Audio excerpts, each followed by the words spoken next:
I'll have to shave my head. You can't. Oh, my hat. I can't. Hey, every video we film can't be a fucking Black Panther video, Colin. Right? It's a new cult I'm starting though. It's called the Brown Panthers. That's better. Or like make it, yeah, there. You got a rep. Remember some knives?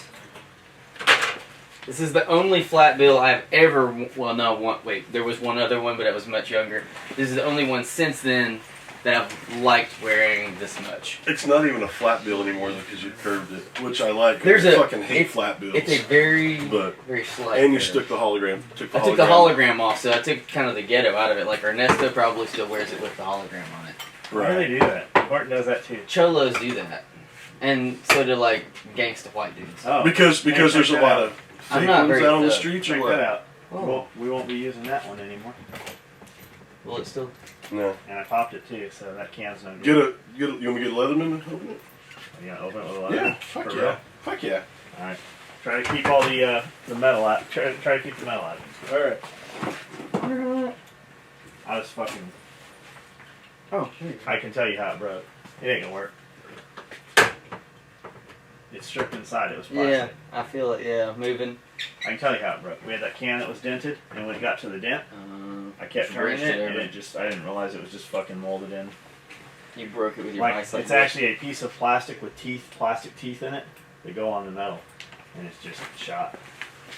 They just don't make them like they used to. We have quite a bit of shit to read this morning. Shits to read. This is my one Leatherman that I never let Rick Run use because I have proof. Because the tip's not broken off the blade, Rick. I got about 3 others that every time he'd borrow one, he'd bring it back with the fucking tip gone. Where's he at? He's in California. He's a deputy sheriff. A shepherd? A shepherdie. A shepherdie. I was like, you said that's what you said first. I know. He's a shepherd. I mean a deputy sheriff. Oh shit. Boo-boo. So, How was it? Yeah, tell us about it. Well, hold on while I'm thinking about it. We'll talk about me. let's do it. Yeah. That's why I was asking. I was What trying happened to all to these eggs? They're fucking cracked and broken and have yolk all over them. be. Well, there was one in one of the boxes that was broken, but One I was didn't cracked know and it that. got all over. I didn't know that this one wasn't cracked. Lance is trying to Put it give in us. there. He's trying to give us E. coli. This isn't heating up very quick. Lance. You didn't pre-warm this? No. Some dude sent me an email last night and said, "Can I buy a Mookie water rig?" And I replied, "No." He goes, "Well, that's a shitty way to talk to a customer." You're not a customer. I said, "Well, I'm not even sure what you're asking for. If you're asking about a Mookie War rig, you'll never see one again. If you're asking about a Mookie War Light, I don't have any, but we make 3 versions of it in a dozen colors, and I don't have that, so you can't have that either." Yeah. He goes, "You're a fucking punk, fucking convict." I go, "First of all, dipshit, you sent your email address, says SOE fake in it. So you've been using this email for something else that shouldn't have been fucking going on? Huh. Or you were trying to be a punk and you forgot to fucking delete it out of there, or whatever the deal was. But I knew there was going to be some bullshit." He replies this morning, "Well, I used SOE fake because I have another email address that was a real email address, and I have an order with you, and I know your bitch ass would cancel my order. Oh God. I'll go to Tack Taylor and buy something from guys who have actually killed people." That was what he told me. Cool. Yet he still didn't disclose what his real order was because he wants to Yeah, get because that. he doesn't want to not That get it. dude is such a fucking bitch that he's pissed. He's so fucking pissed off, but he still wants the SOE shit. I don't get those fucking dudes. Let's just fucking cut ties and cancel that shit. We're not going to come to your house and stand out in front of your house with signs. I don't know what you're fucking worried about. I'm just going to cancel your fucking order and send you your $50 back so you don't have my fucking product. It's a fucking trip, man. Dudes are like, sharp edge. thank you. Dudes are like, customer service this, you're going to go out of business. No. We have tons of customer service, just not for you. And it's over a belt. Dude's like, and it always starts with, "How come I don't have my belt yet?" And you look and the order's like a week old. Well, I don't know. How come you didn't see the fucking part that said 6 to 8 weeks or now 8 to 12 weeks? And why didn't you fucking bother to look at shipping policies? And why didn't you see it on the last page of checkout? And as a matter of fact, the email that you just replied to, if you scroll down, it says it in that also from the email confirmation, 8 to 12 weeks. Why didn't you know that? Fucking, and so we just can't, if they get fucking snide or shitty about it, I just refund them. And they lose their fucking mind over it. They are so mad that we didn't send them the belt. Well, and there's a flip side to it too. If you're going to blame someone for, oh, you've got bad customer service, well, why is it you think your stuff should come before the people that have been waiting longer than you? Yeah, it's not bad customer Right. service. That's a two-way street, because yours isn't any more important than someone else's, and you know, we get to everyone's. We have a ton. We can't just do just the people that whine. We have to do everyone's. Why would we not want to help the customers that wait patiently and still get the gear in less than 8 to 12 weeks and love it just as much? Why bend over backwards for someone that's gonna bitch? So. And that's the deal. I mean, I'm out there this morning cutting belts, expedited belts for dudes, and I cut fucking 60 or so of them last night that are expedited, and I cut another 20 or so this morning that are expedited. And those dudes will be fucking totally stoked when they get their shit. Mm-hmm. And they did the same thing this dude did. They just left out a couple of fucking choice words, a couple of fucking triggers, and they're gonna have their shit. And I'll reply back, hey, we'll ship. Dude that inquires about his order. I see his order's a little fucking long in the tooth. I just simply reply back, your order will ship this week. Or it'll ship in a week or so. That buys us time. So like you were out Friday, fucking shipping was slow. Fucking we didn't get a bunch shipped this weekend, shipping was slow. So a week or so. Dude replies back, well, what the hell's a so? Is so an extra day, a week and a day, or a week and 4 weeks, or what is it? I'm like, dude, your fucking order's canceled. Refunded. Yeah, that was... Dude loses his fucking mind. Had he just shut the fuck up, Yeah, his shit would have... probably I had cut it this morning, and it would have been built today and shipped within the next 2-3 days, however long it takes to get through shipping. They just fucking can't, they can't help themselves. Damn. So, tell us about your weekend. Those of you who watched the breakfast video Friday, if you didn't go back and watch it, because you can't just be skipping pages in your book, it fucks everything up. It's like math, you gotta learn that. Yeah, you can't just skip around. Show wherever your you work. want. Show your work. Don't just write the answer down. This is our world. You're just living in it. Anyway, me and Cody got lucky enough. We got the invitation to go down, take a closed group long range precision class with Daryl Buell. My apologies for not remembering the other two instructors' names. It was Daryl Buell of it was a pretty big fucking deal. yeah, the Team USA's long range precision F class team. Another one of his teammates, I believe her name was Miss Laura. And then their coach, who did the windage coaching and also coached us from the line as well. We got down there, got to take a in-class session, which was all, taking notes, listening, trying to get some theory and stuff down like that, and really kind of trying to see what all we were all looking for. So we had some F-class people wanting to get into F-class in our class. We had tactical shooters in our class. We had just the experienced long-range backyard people, and we had people like Cody and myself who were really just kind of getting into long-range precision and wanted to learn more. And my dad always said, if you really want to be good at something, you go and be with everyone who's a whole lot better than you. You never win or learn a lot from winning. Every time you get beat, though, you learn a ton. So going and being with people that are way, way better than us, it taught us a ton in a short amount of time. It cut our learning curve way, way down. So we got a reloading session of the class, and then we had 2 days out on the range shooting. Shortest distance was 300 yards, longest distance was 800, and then those of us who stayed after just a little bit got to shoot 900. Everyone was, for the most part, was shooting 308s, 6.5 by 47s. We had some 6.5 Creedmoor, things like that. But see any Grendels, Larsons, Davis, Jennies? No high-end caliber pistol rifles like that? No, none of those. High-tech? No. High-tech, yeah, high-tech. AT9, AP9. Check yourself, fool. Did you see any of that? We didn't. Although that would have been pretty cool. I thought you said there were some shooters there. But we did. We got to do a lot. It was funny because everyone, day one we get to the range, everyone's getting ready. He's like, everyone get your rifles out. He's like, all right, who has a good 300-yard zero? Because that's what we're going to start with. That's going to be our zero. And your average everyday shooter doesn't usually have his zero. That's not where he starts his 300 yards. And he doesn't much less aim at the main target you're shooting at is a 1.5-inch target. And so you're kind of expected to shoot at least under a minute. Some guys might not break that down real fast. Yeah, minute. So 100 yards is 1 inch, 200 2 inches, 300 3 inches, 400 4, and so on. Out to 1,000 is 10 inch. Is for 1 minute of angle. That's your spread from center or wherever you're shooting. So 300 yards, 3 inches. For those of you who don't know, measure out something that's 3 inches, and from 300 yards, that is. Well, 3 inches would be smaller than a CD or a DVD. Yeah, it is a pretty tight circle you're looking at, and so he started us there, got everyone zeroed and everything, and you got to shoot your first group, and it was good. How many rounds did you guys zero with? I mean, it took everyone everyone a different amount. I'm saying for they you, go through like cold bore 0 and warm. right? Mm-hmm. I think it took me about 6 shots to zero to get a zero. That's because I already had a dope for mine. Yeah. But we constantly had some good wind. We learned a lot about terrain.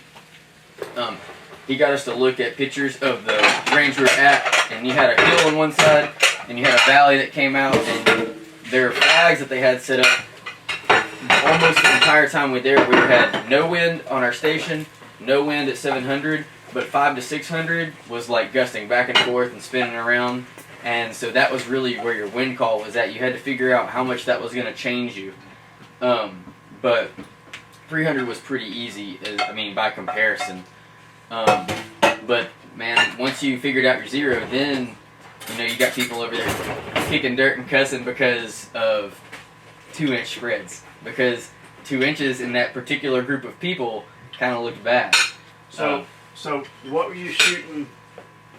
Like by the end of the day, what were your typical groups at what range? Like what were you capable of? At 300 yards, pretty much everyone in the class was shooting 3/4 MOA. We had a lot of sub half MOA shooters. MOA, minute of angle. Yeah.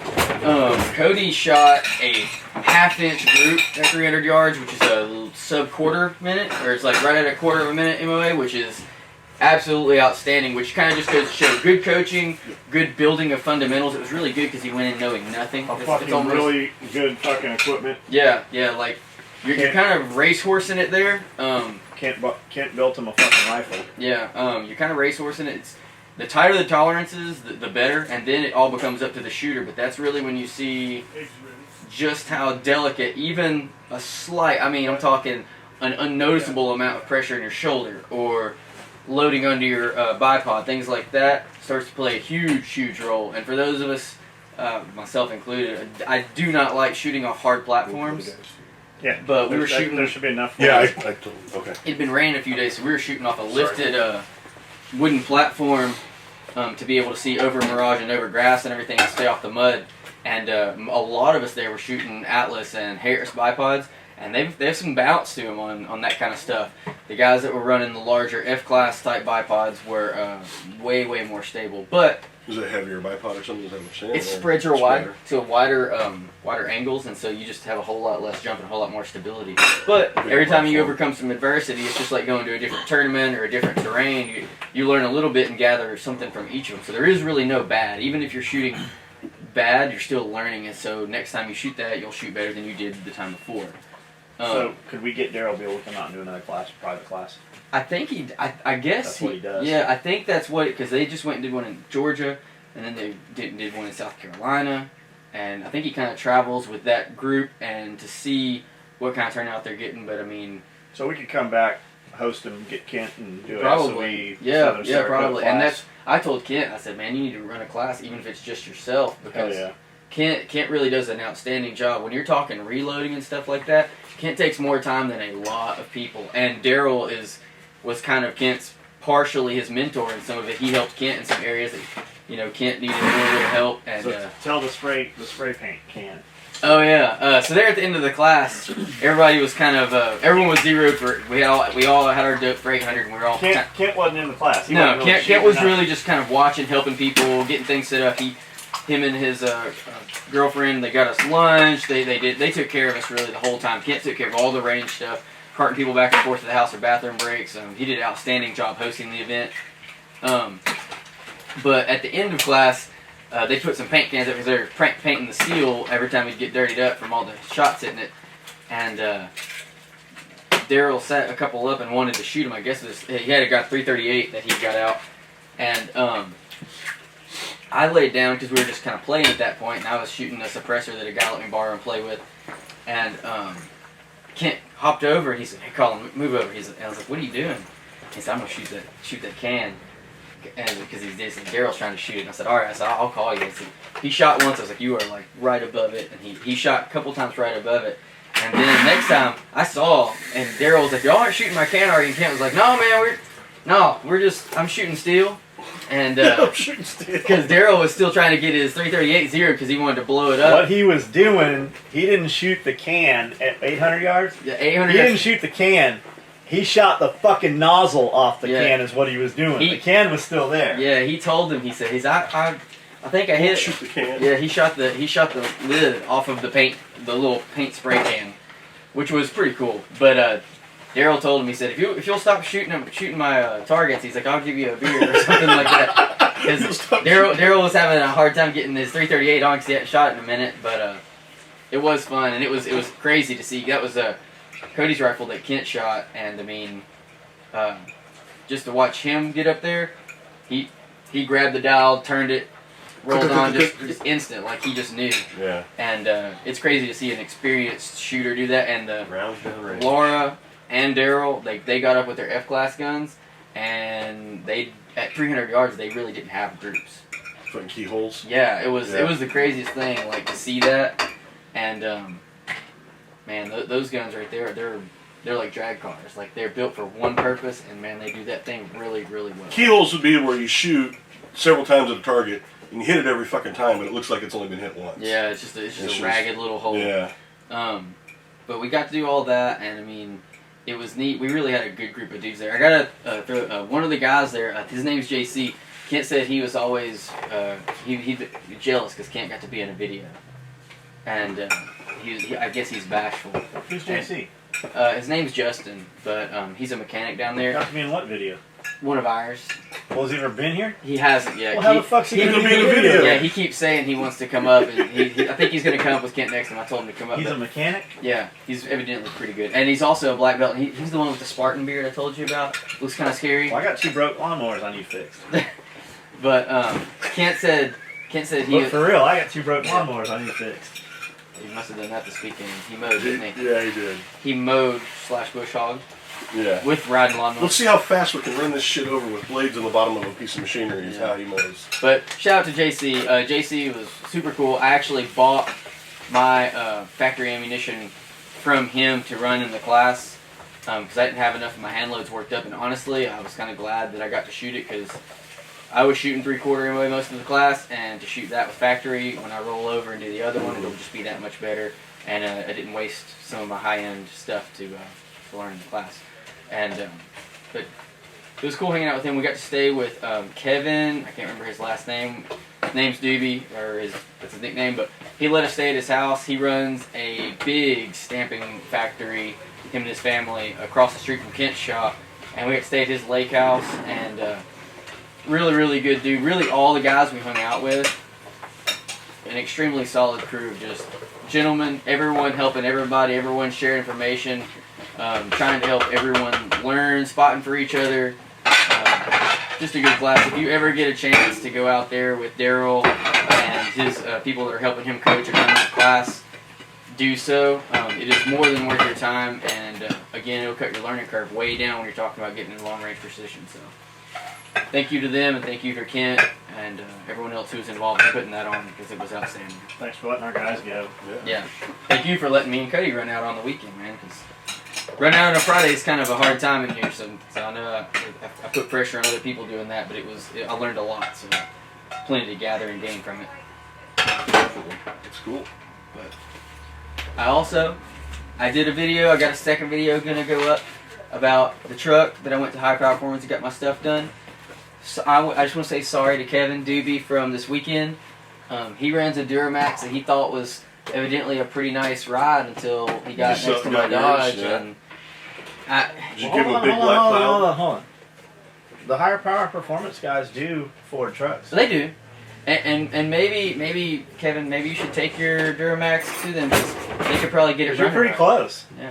Like you should go over there anyways, even if you don't want them to do work. You should know those guys. Yeah, he thought it was pretty sharp until I ran Ran past him a few times. He probably had to clean the soot Good off, thing of his truck was black. off his windows. Yeah. He's probably just got soot all on the inside and everything. Anyway, I just wanted to throw that out there. But Open that box up. Yeah. That flag. oh yeah, this is actually beyond pretty cool. Those of you who've seen these, you know what these are. Unless, I'll let you explain this.